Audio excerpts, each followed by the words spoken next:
But first, we turn to our top story out of Chicago once again. Embattled Empire actor Jussie Smollett, he is still proclaiming his innocence after being formally accused of orchestrating what is an elaborate hate crime hoax and charged with a felony. And Smollett posted bond. He went directly to the set of Empire. It is reported that he told the cast and crew, quote, "I swear to God, I did not do this." But according to TMZ, many of his co-stars, they're not buying it, and they are bleeping furious. And today, producers announced that Smollett's role on Empire has been cut from the final 2 episodes. Now, Jussie Smollett's lawyers, they are correct. He must be assumed innocent, presumption of innocence before being proven guilty. With that said, the evidence against him as presented by the Chicago police yesterday and others is now overwhelming and, frankly, beginning to border on incontrovertible.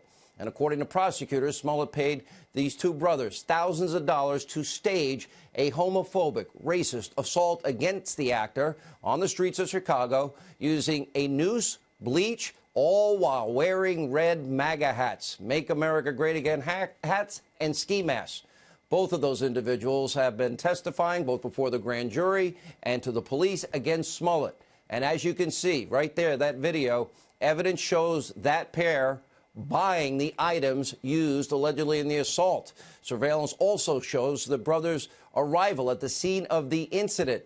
Phone records indicate Smollett called the brothers both before and right after the staged attack, and text exchanges spell out how Smollett solicited their help. And perhaps the most damning and most puzzling piece of evidence, he paid the accomplices with a check, kind of a.k.a. Jerry Springer. Now, naturally, the spin has already started. Smollett allegedly is trying to tell the police he had an untreated drug problem. Texts indicate that, in fact, the actor may have purchased the party drug known as Molly or ecstasy from one of the brothers involved in this hoax. So is he saying the drugs made him do it, but I didn't do it? Well, except ecstasy or Molly has never been known to cause any hate crime hoax. And meanwhile, Conspiracy TV, MSNBC, they're toting a brand new conspiracy. Maybe the Chicago police are just lying. Take a look.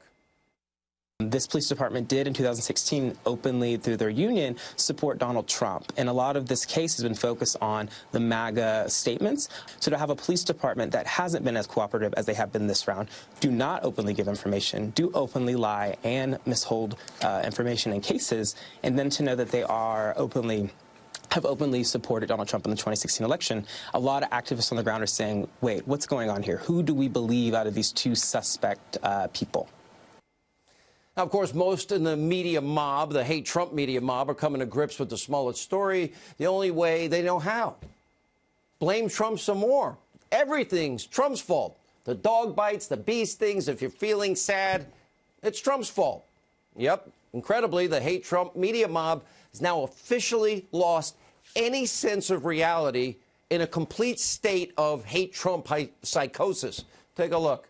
There are a lot of evidence of violent incidents that happen at these MAGA rallies, and I just don't want to have Jussie Smollett distract from that. Obviously, we're not going to put what happened on Trump, but what we can put on Trump clearly is the heightened panic and angst. Today, folks that believed Jussie as a default position, we feel sadness today. We don't feel stupid today. I feel bad for the people who did not default to that empathy, who think that this is a game, who are gloating today. Those people have something fundamentally wrong with them. Are you listening to this? This hate Trump media mob loses it when President Trump calls them out for fake news, which they are. But what they're doing is even worse. They continually rush to judgment. It's always guilt by accusation, but only if you're a Republican or a conservative. Pushing blatantly false stories, conspiracy theories, impugning the character of millions of Americans, now even teenagers, that may wear a MAGA hat. Why? To push their favorite narrative. Every second, minute, hour of every 24-hour day, every week, month, year. Trump's evil. His supporters are evil. And they are morally superior. This is why fake victimhood is on the rise. Now, attention-seeking Trump haters know that they will garner sympathy almost immediately and fame from the media because it advances their narrative. all while impugning the character of Trump supporters in the process. So in the era of Trump, we see hoax after hoax after hoax. Very little reporting on it.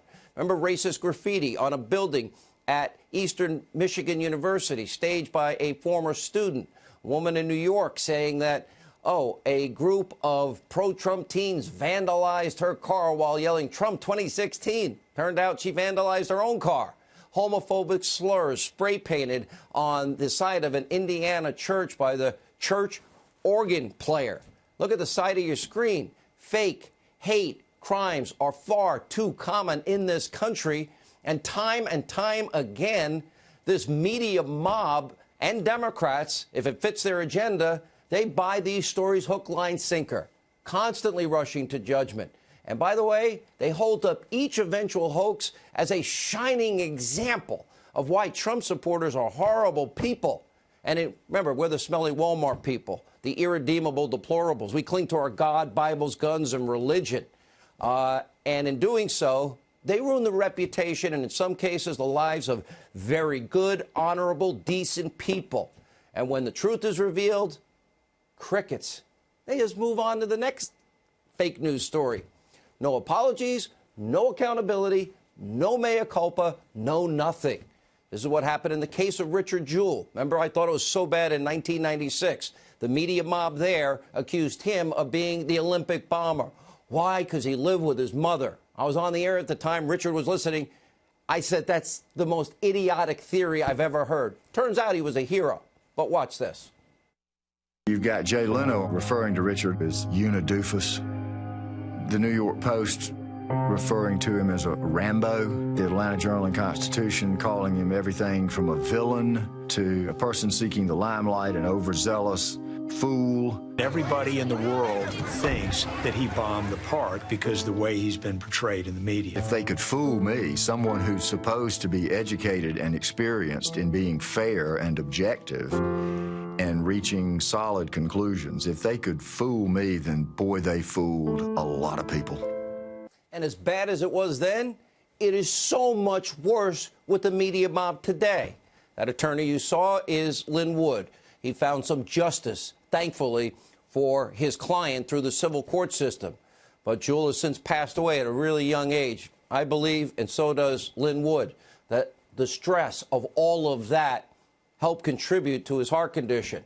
And what the media put him through was pure hell.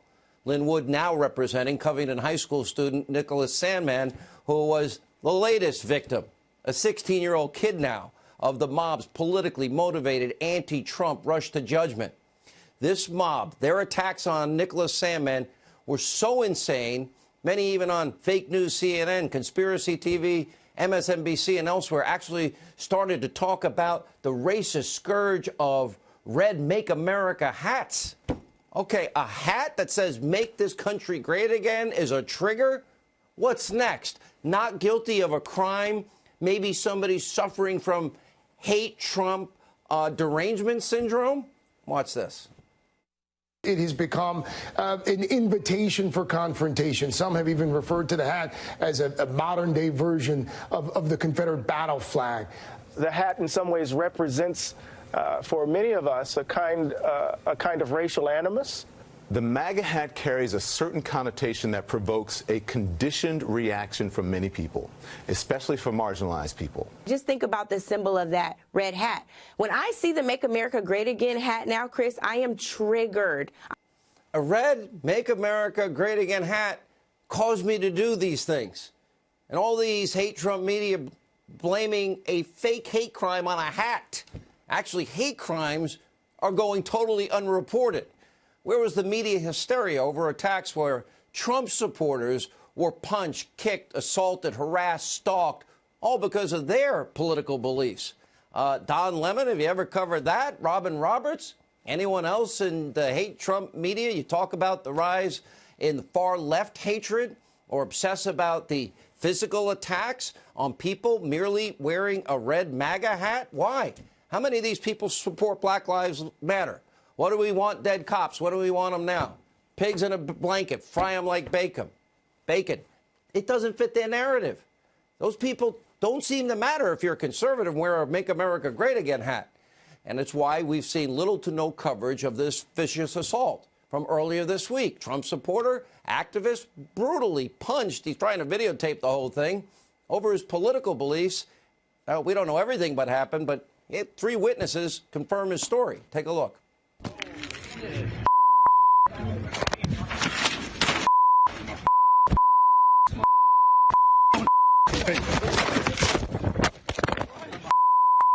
You want to hit me? I'll shoot you. And then that's up. Get the.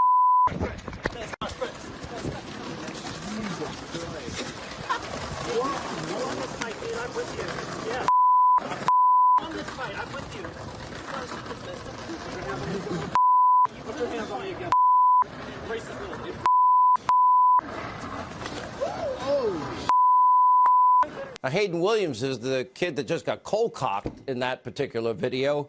We're letting the facts play out. So far, 3 eyewitnesses support his story, that he was assaulted. He said it was over a pro-Trump sign. Mainstream media, silence. No rush into judgment here. In fact, pretty much no coverage at all. But what else should we expect from a mainstream media that is actively working on behalf of the Democratic Party? First, to stop Donald Trump from ever becoming president, but now they want to impugn the character of millions of Americans that support the president, that like the success in our economy, that like the 5.3 million new jobs. We'll have a lot more on this coming up. But first, a quick update on our Hannity watch of Mueller's witch hunt. The probe is reportedly now in its final stages. There were earlier reports this week that it would wrap up and the report would be delivered to the DOJ next week. But according to a great new article from Kimberly Strassel, look at this. Democrats are anticipating a huge letdown with no collusion literally written on the wall at this point. Conspiracy theorist, House Intel Committee chair, biggest liar in Congress, and I can prove it, Adam Schiff, he's plotting his backup plan. I'm sure the media will follow suit, and it's something that we have warned about for months. That means nonstop, never-ending, endless, frivolous, expensive, pointless investigations on the same topic and President Trump and his family and anybody associated with him. They know they'll find nothing, but it gives Democrats a venue to continue what has been 2 years of never-ending smear and slander and innuendo and conspiracy theories and character assassination of Donald Trump and anybody that likes him. Gives Schiff an excuse to do his favorite activity, lie to you, we the people.